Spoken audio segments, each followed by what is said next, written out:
すいません。こんらだよー。こんにょらー。待ってにゃ。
はーい。お待たせしました。画面。はい。はい、お待たせしました。たっちゃさん、とうはさん、くみやさん、デルタさん、こにょらでーす。あしゃしゃ。よ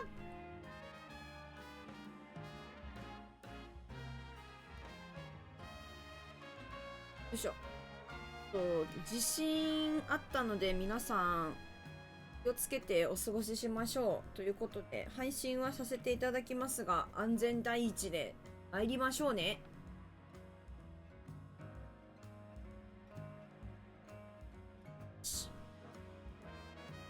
で、続きからやっていくんだけど、今手持ちのポケモンがこんな風になってて、よく見てほしいんだけど、これが今どうなっているか。なんか違和感ない違和感ない？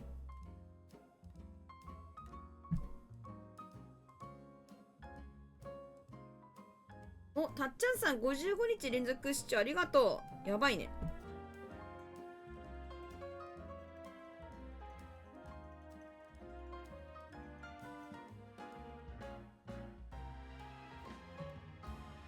色地のオーロとオリオ、そう、気がついた？なんかね、うろついとったら、ちなみにこの子もね、めちゃくちゃうろついておったな。いけてしもうた。おほー、そうでしょ、すごいでしょ。あとなんかハリマロとかなんかフォックシーこれ、ホッコかとか、なんか捕まえに行けること気がつきまして、裏でサクッとやっちゃいまして、こいつを見てくれ、こいつをどうも乱獲した後乱獲した後ね。かなり乱獲したことが伺えますよね。生態系クラッシャーやば。やば。もともとの色これ。ちょっとわかりやすく。てっか。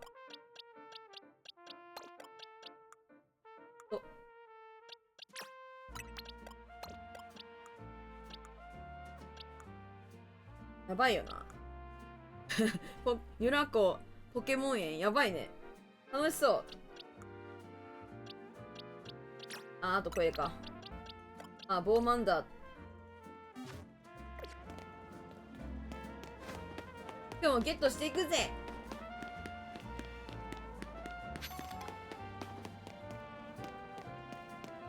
上げていくか。どうっすか？色地なんかゴーストタイプ好きなのかな。いや、どうなんだろう。ゴーストタイプ、いや、まあ、確かに好きだけど、なんかね、この子がね、たまたま、通りがかったところに、キラリン、キラリンみたいな感じで、キラリン、キラリンみたいな感じでおりまして、甘えちゃった。つかめられてよかったよ。クリスマスっぽい雰囲気あるよね。赤いからなんか。心なしか。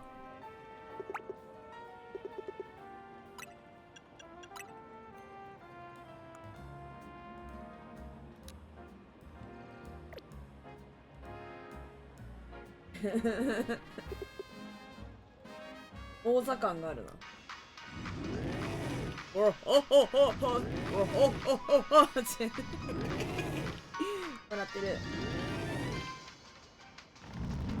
おおおおおおおおお。はい。どうしちゃった。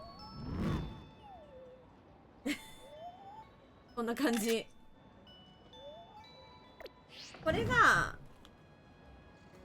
オーロトの色地で、もう一個がほら、どこも色違いなの。花が青いね。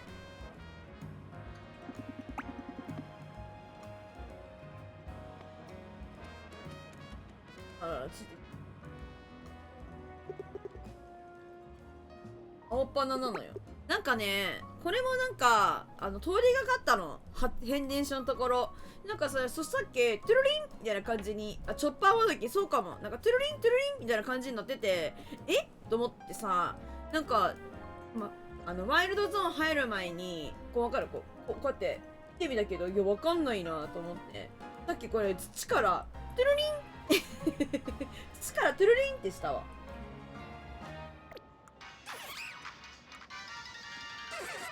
かわいい。ナイスよね。で、元々の色が、こんな感じ。緑やな。感じなのと、赤っ鼻で、体が青いんだね。なんかこの、体の、なんで、ペイントと鼻の色のペイントがなんか反対になってるって感じなのかな。わかる？この、体のさ、模様？あ、どこ行った？体の模様が青いじゃん。これと鼻の色が反対になってるみたいな感じかな。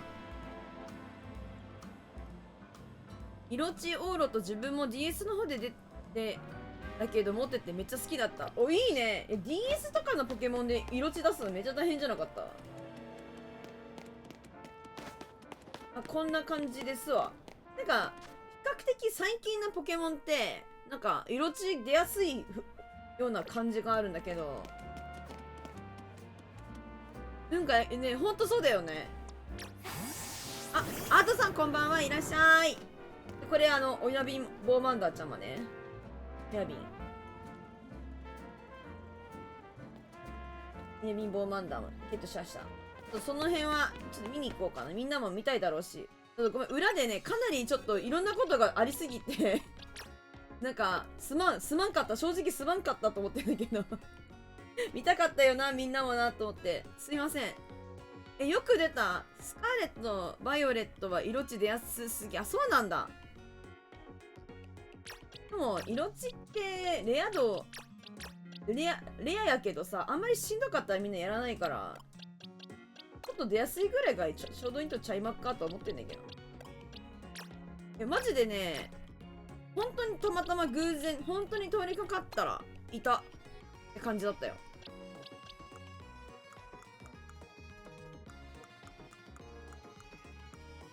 やばい、乱獲の後がやばすぎるまあこんだけ捕まえときはまあそりゃ出るかみたいな。あとなんかそこはかとなくレベルが上がってますね。そこはかとなく。まあ還暦とかね迎えちゃってるけどトーマさん還暦迎えちゃってるけど、こんな感じでレベル上げも裏でこの乱獲してる時になんか出た感じ、まあ上げた感じかな。あとデカネメラとかもね、いるよね。おい、これちゃうわ、オジじゃない。オジのレベル上げた方がいいんかな。オジ進化してから草、おめでとう、ありがとう。おめでとう。還暦祝い。自分で上げた方やと。レベル上げしようかな、みたいな。があるので。てくんやけど。文字のレベル上げるか迷うな。はい、ちょっと混ざってるわ。これも乱獲した後やね、これ。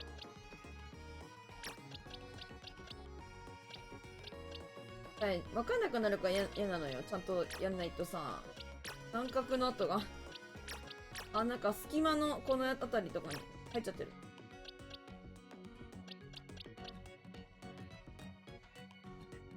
オジどうせ、オジとね、オジとポケモン交換した方がいいんちゃうかなと思ってんだけど、やり方があんま分かってなくて、オジとやらないといけないかもしれない。どこかですり合わせて、すりすり合わせて。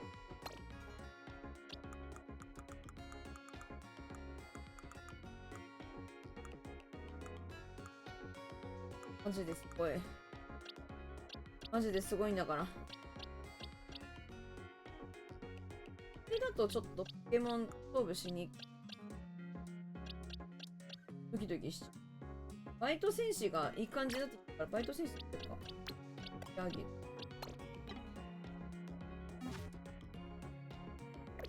ブイズも順調よ、マジで。でも女の子あれ以降やっぱり一匹も見てないわ。あと、絶対ロワイヤルのポイントちょっと貯めて、こんな感じ、今もうちょっとで貯まるっていう感じになってるのと、あと、もみじリサーチを見ていただきたいのだが、実はね、もみじリサーチを、なんかいい感じにしとこう思って、この、乱獲っていまして、あとこれだけっていう乱獲してたんですよ、それで。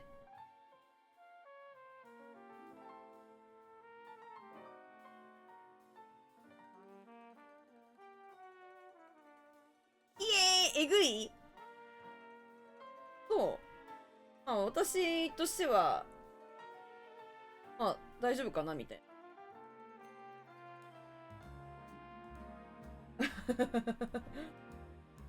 な。いや、してるけど。まあ。前よりレベル高い。ほんまそんなもん。頑張りすぎこれ。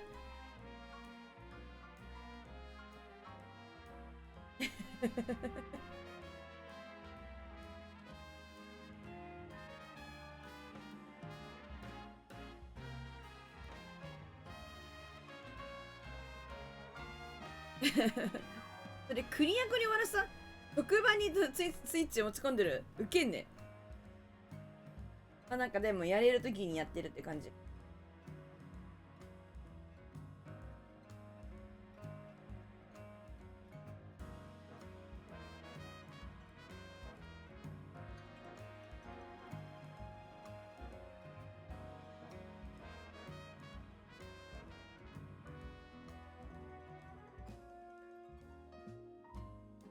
そんなむずいの？マジすごい。そうなの？マジそんなもんなのかな。なんか、これやってる最中にさ、だってさ、なんつうの？あげないとさ、これ一番最後に私気づいちゃってんだけどさ、光るお守りって色地出やすくなるお守りっしょ、これ。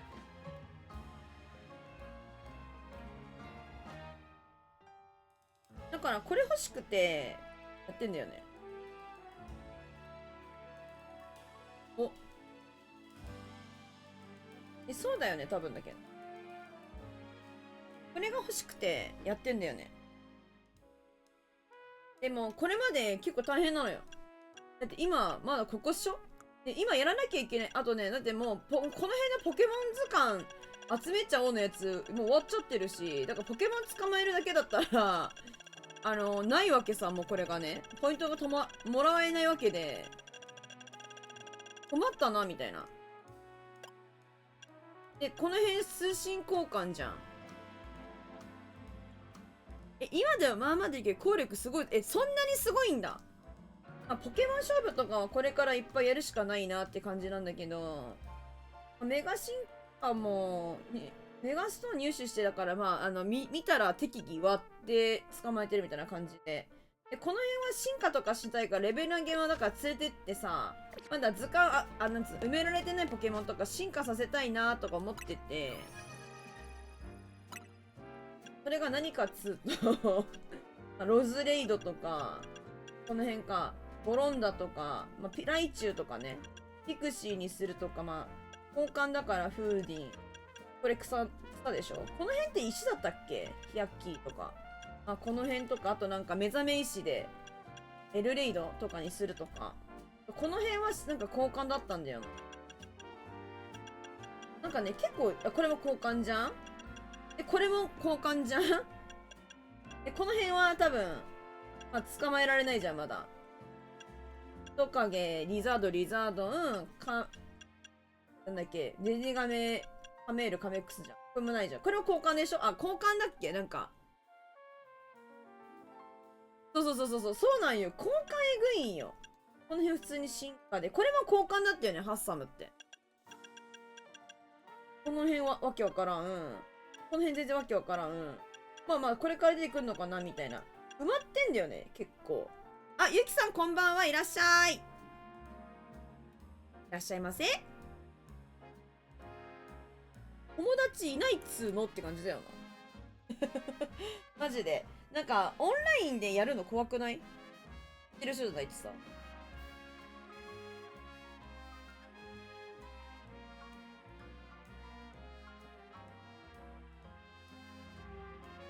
という感じなんですよ。じゃあ。サメ。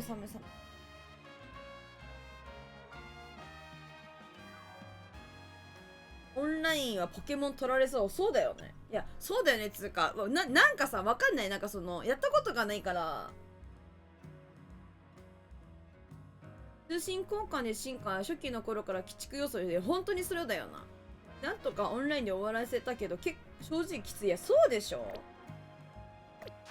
なんかその通信交換会みたいなのやらんと、多分無理よ。何回か持ってかれた。やっぱそうなんだ。そういう感じになっちゃうんだ。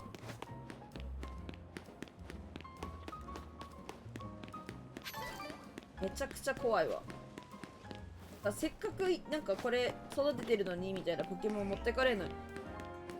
本当にさ、なんか罪に問わなきゃダメだよ、ポケモンも。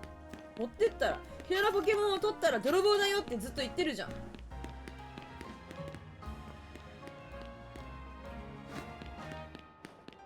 数回とかに取ったら怖いな。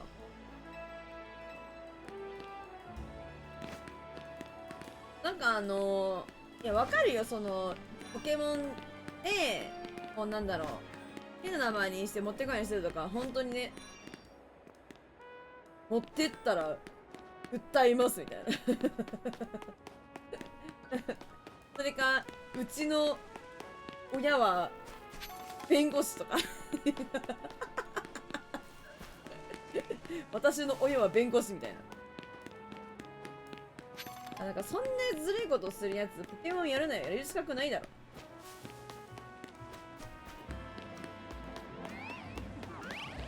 チコが怒ってる。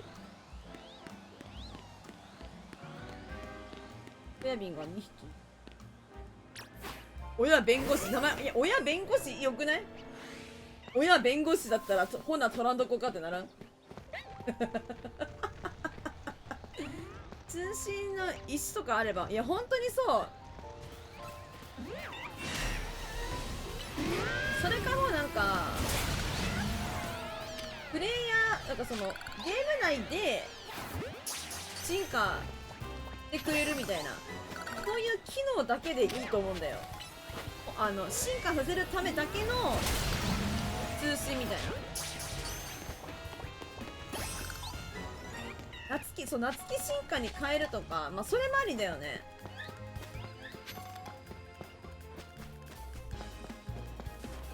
友達と協力しないですよ。うわ、最悪じゃん。友達いないんだってみんな。もう察してくれよ、もうそろそろ。友達がいないのわかる？友達がいないんです。どんまい察してください、もうそろそろ。ポケモンさん、任天堂さん、ゲームフリックさん、友達がいないんですよ。ヘラクレスのクエストとかを交換進化のやつやればいいのにな。ヘラクレスの、そうそうそう、いやマジさ、そうだ。だから普通になんか交換しましょうよみたいな、その進化おじさんみたいなのがいて、おじさんとポケモン交換しないみたいなおじさんがいればいい。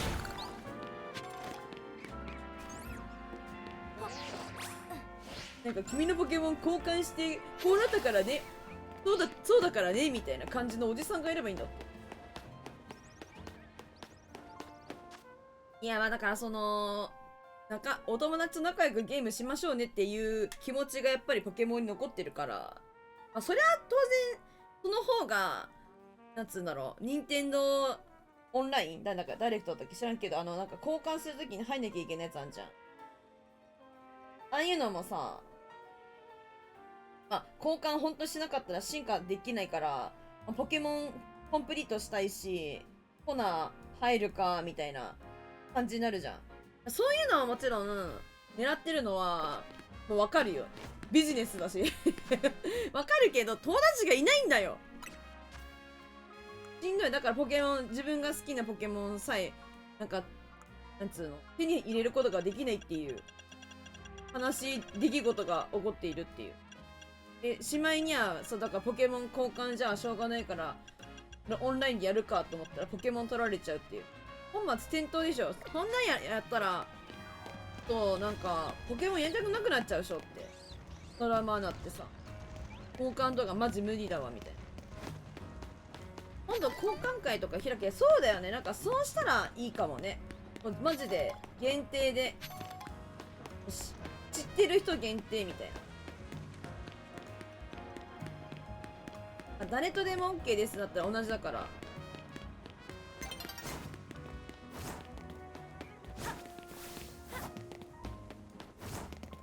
そうなの？そんなある？夏希のリストとかあんの？それもありかもしれない。夜になるっつってるけど、うろちょろしてるけど、海竜のとこ行くとか言ってるんで、海竜外だった気がする。アンギラス行く。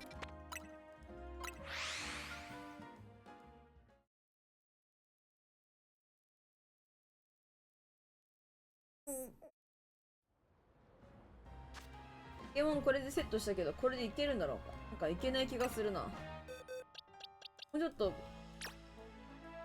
海竜って言ってた。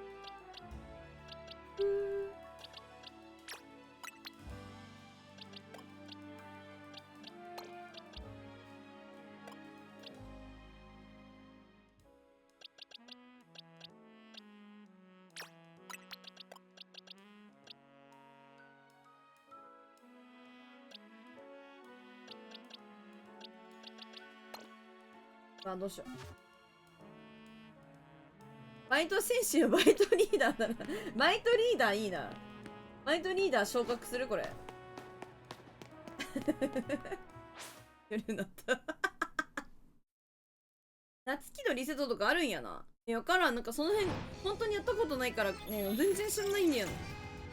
いや、兄弟がいてさ、なんか兄弟と交換できるとか、一番なんかハードル低いけど、なんか兄弟をさ、むずいくない？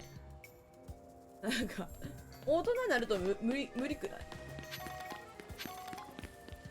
家に2個ポケモンあるって、お互いにそのポケモンがやりたくて好きじゃないとできひん。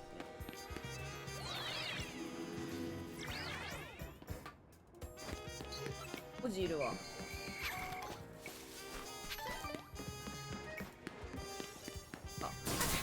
いて。こんちくわですわ。あそこじゃん。下じゃん。はるかさんいらっしゃい、こんちくわ。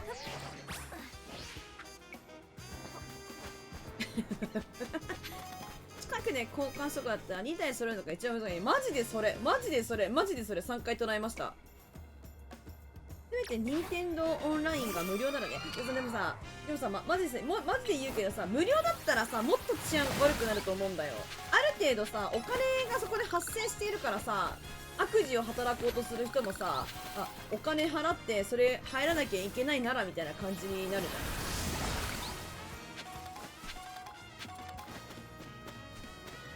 ゃん。そう。でも無料になったらさ、もうそれこそ無法地帯になるじゃん。無料で交換してポケモン、なんか盗まれるみたいな。スプラトゥーンで任天堂は学んだ。スプラトゥーンってそんな感じなんですか？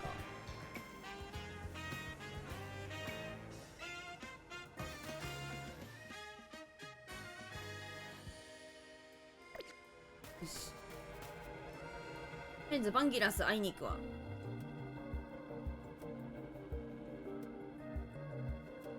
ヒロコ。メガバンギラスは鎧ポケモンって呼ばれています。スプラ昔めっちゃ治安悪かったみたいな友達から聞いた。そうなんだね。スプラね、ほんと一回もやったことないさ。素晴らしいね。それの通り、深い持久力を誇ります。長い戦いになるかもしれません。中心切断とかそうなの？チーター、はびこってるの？そうなの？そうなんや。ですが僕のズルズキンはバンギラスに相性がいいポケモンです。あのバンギラスを助けるために何とかしてみますよ。これ、バンギラスって、何タイプになっちゃうんだ？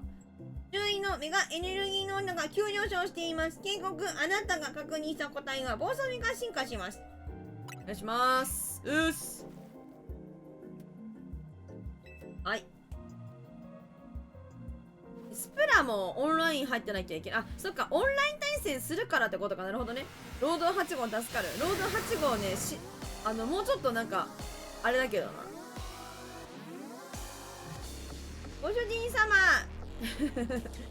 なんだっけ、ご注文の違うなんだっけ、ご命令をどうぞ。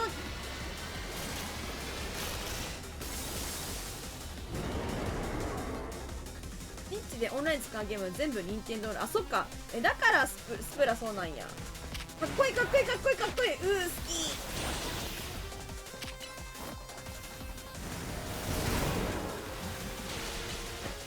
かっこいいよな。ウィングがこうついてさ。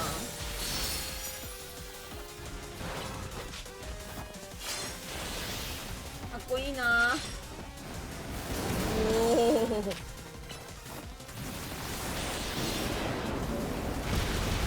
硬すぎガチで。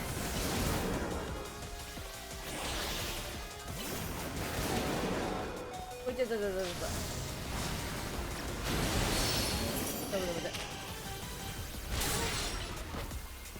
また小説ければよかったな。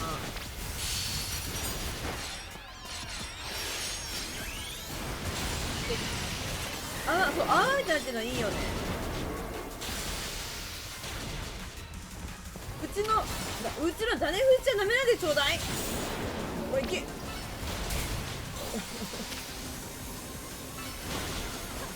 メでください。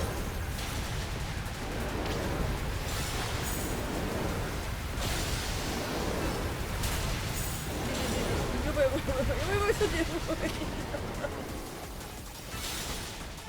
何をし？どう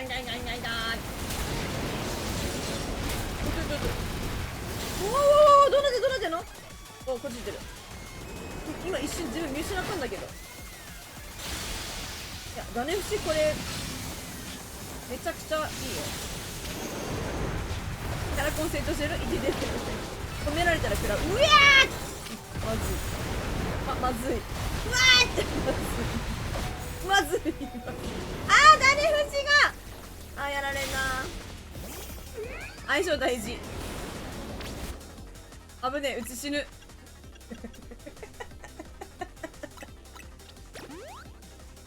やべえよ。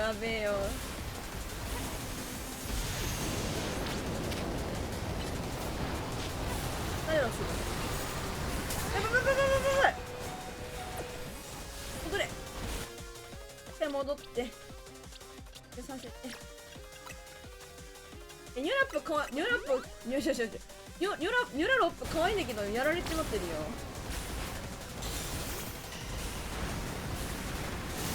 うわ近い、うわ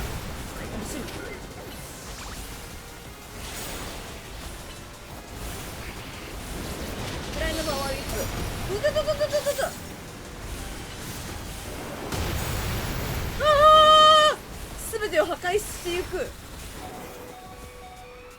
まずい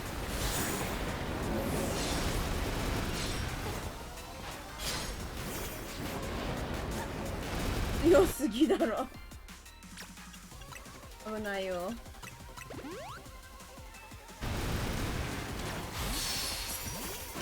相性悪いかな。氷効かないのかそんなに。うどどどどど、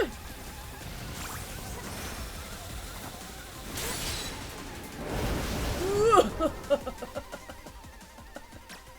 強いよー、なじげね。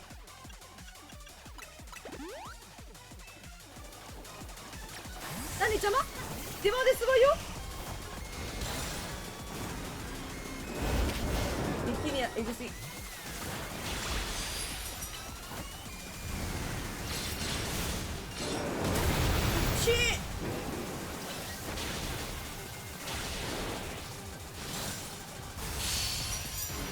いけまだ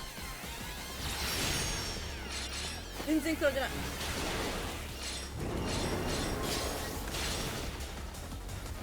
これ毒なんないからな。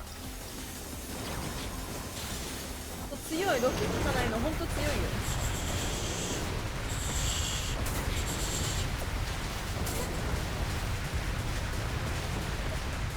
ちょっと待ってちょっと待って、うわー死ぬ。よ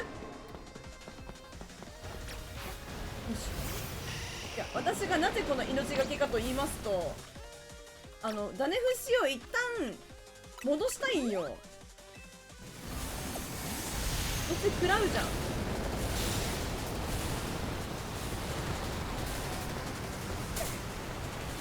おお、受けられるんだ。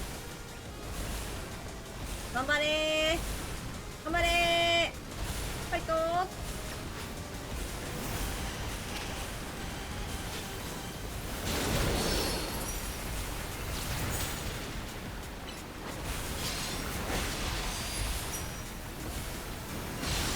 技もうちょっと草に寄せたらよかったかも。なんかこの毒とか引かないから技書いてもよかったかもしれない。いけ決めろー。全然硬い全然硬い全然硬い全然硬いんだけど、全然硬いわ、全然硬いんですけれども、いけもう一丁いけ。さあ勝った勝った危なかった。危ねえ。お疲れありがとう。ナイスバンギラスナイト。いや、やっぱりメガ進化したバンギラスはかっこいいですね。俺の嫁にも落とせなきゃ。細身が進化に街に集まる野生のポケモンの謎、早く解決して安心したいですよね。だよな。あざーす。自分も調査を進みますね。よっしゃ、早速嫁に渡さなきゃ。イエーイ、バンギラス終わったー。イエーイ。進めた。オーソメガ進化の可能性があるポケモンは残り1匹ですね。いつもなんか不思議なこと言うんだよな。残り1匹ってなんだ？意味わかんないこと言ってるよな。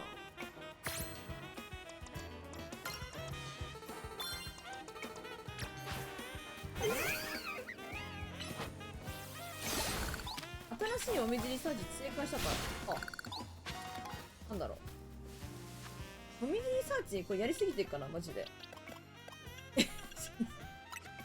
やったかうち。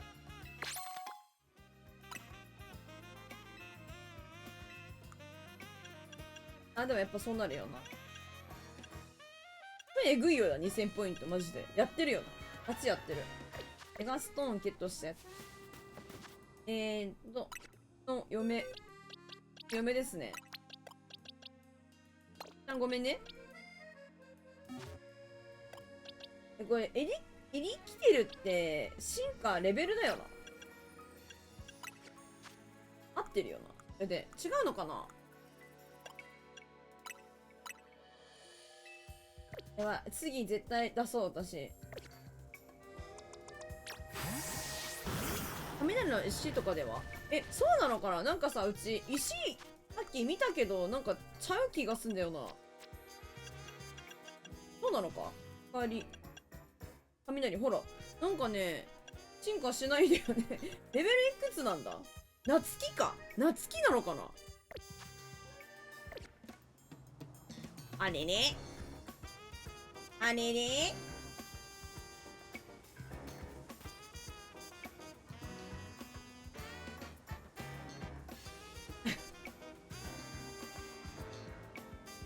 かっこいいな。顔つきがそもそもいけてるよな、ファンギラスって。今溜まってないから使えないけど。痛いな。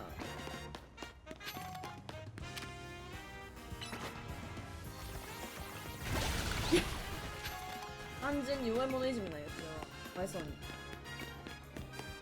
なんかそうエリキテルをなんか捕まえるの変電所に出るって言ってさ、でも出てなかったじゃん。太陽の石でできるわけです。マジで電気じゃないんだ。やるわ。めっちゃレベル上げちゃったよ。なんか晴れの日に出てくるんだって。あ、晴れの日出てくるから太陽の石なのか。なるほど。ちょっと待って、ありがとうトハさん。ちょっと待って、うち見逃しとったんか。電気やと思っとったから。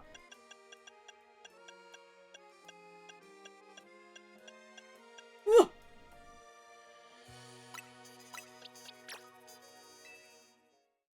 お前電気の石じゃないの雷の石じゃちゃうんけ。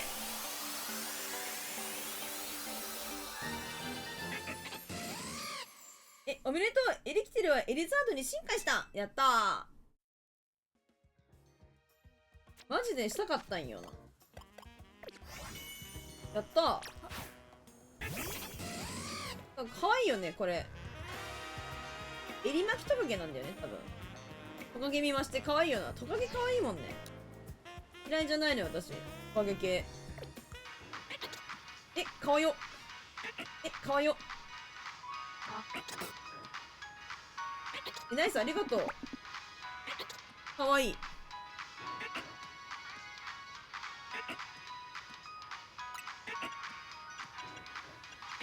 新しくマーク出てる。あ、ポーズだった。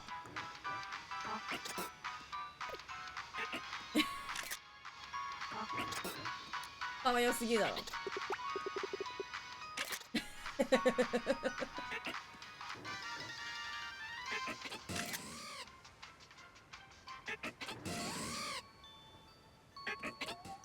あ、そういう系ね。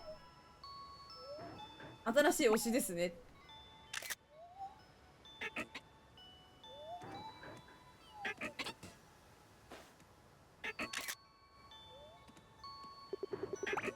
怖い。かわいい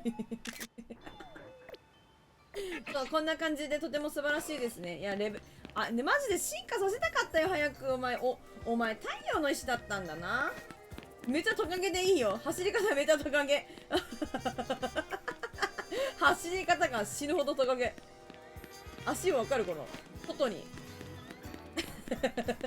かわいい。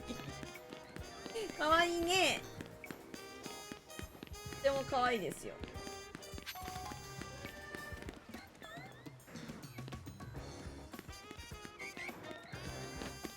でかいピッピン。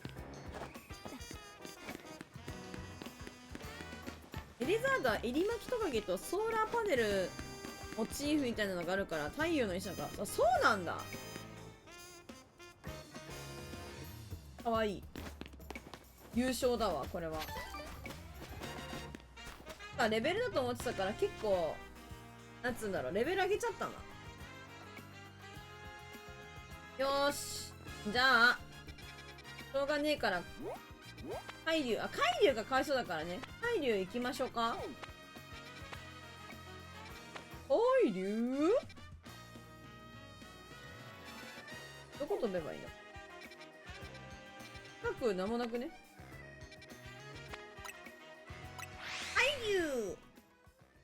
海竜マジ強そうだよね。困った。でも困ってるけど、行ってみよう、とりあえず。お、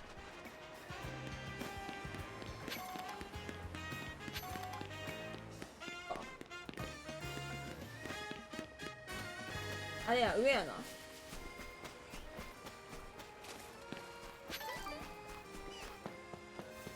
行くんだ。あ、降りてしまった。直線で行こうとしてる自分。タイプ変わるんだ。鉄砲なんちゃらが親瓶だ。強そうだなんて照れる。そうだ。そうですよね。シンデレラだもんな。シンデレラ助けに行かなきゃ。上や。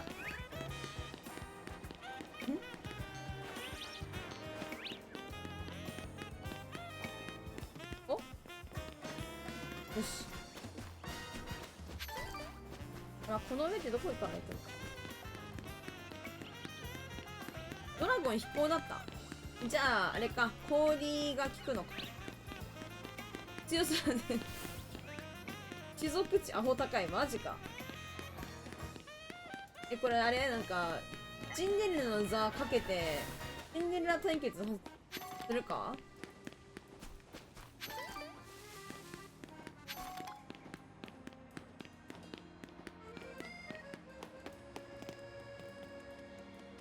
この世どっていくんだろう。真のシンデレラはどっちか。どっていくんだ。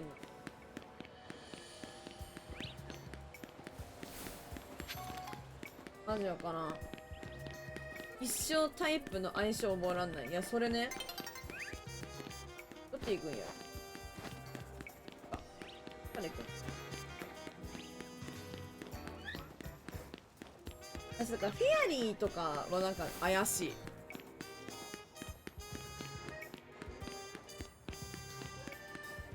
あ？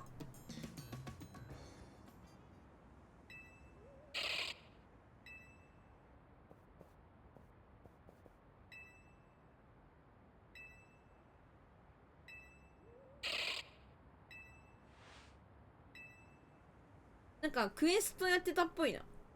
嫌な影坊主。私が押し殺し続けていた醜い感情に反応するなんて。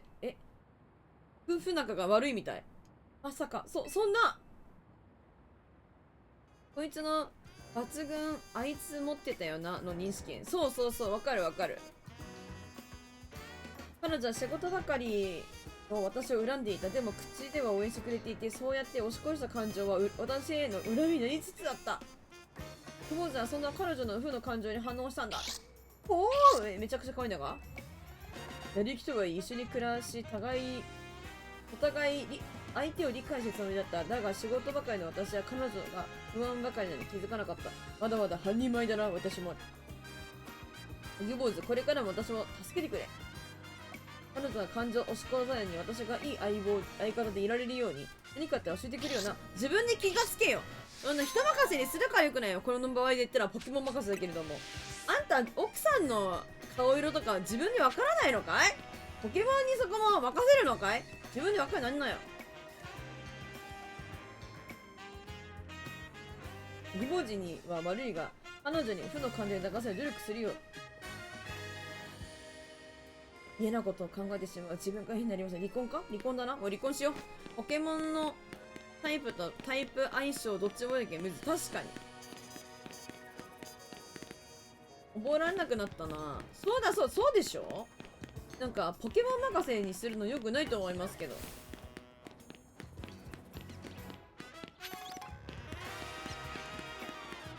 なんかそこはさ、それはそれでなんか、不満なりそうじゃない？ポケモンに任せて私の気持ちを自分で分かろうとはしないですねっていうところで文句になりそうややこしいかもしれないけどマジでありそう。コンボが全然ない。元はニョロコのポケモンなんだよな。あ、ちなみに名前はね、ちゃんとつけて交換したよ。名前は何でしょうか？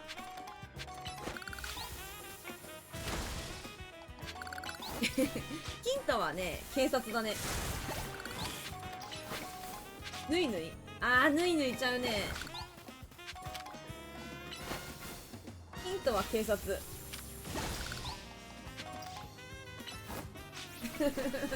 あ、名前表示されないからさ、つけてもまず意味ないんだけどさ。番犬、あー、番犬違うね。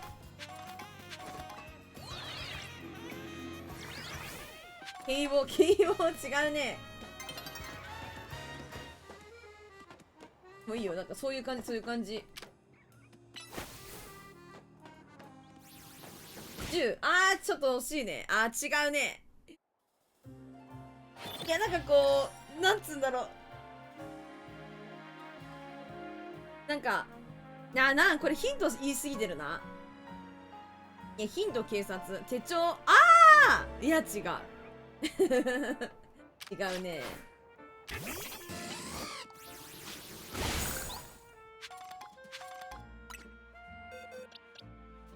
テレラ、テレラ。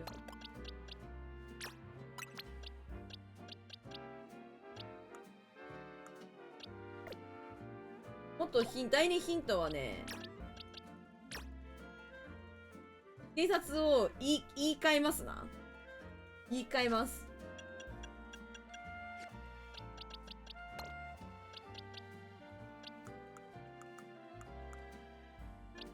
ポリスメン。お、正解が出てます。正解が出てますよ。正解はデカです。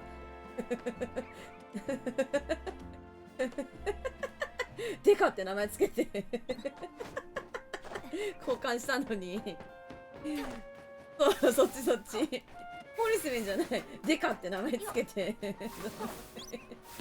交換した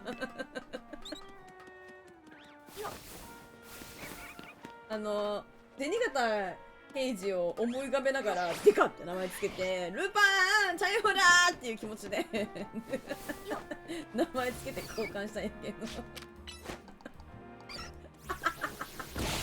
ポリスメンではごめんなかったんよな。そっちじゃないんよな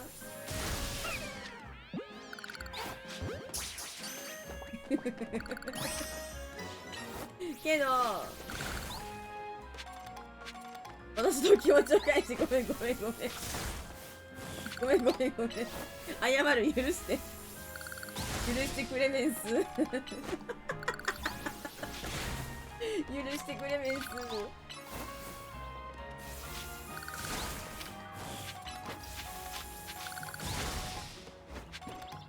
うわ、話始まってしまった。待ってたぜ。いや、待たなくていいです。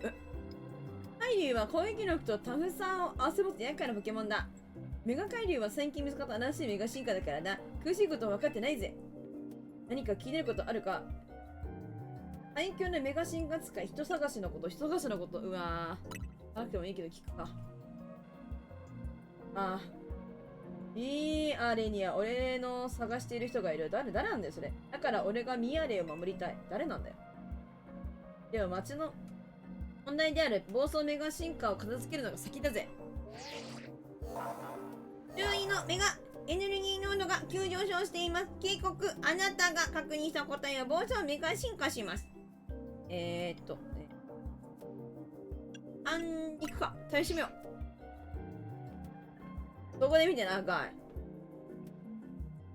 無理するなよ。は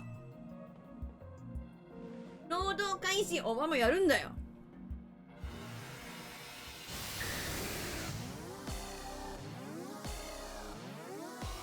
麻痺とかにもならないからね。無理しろお前は無理しろわ、か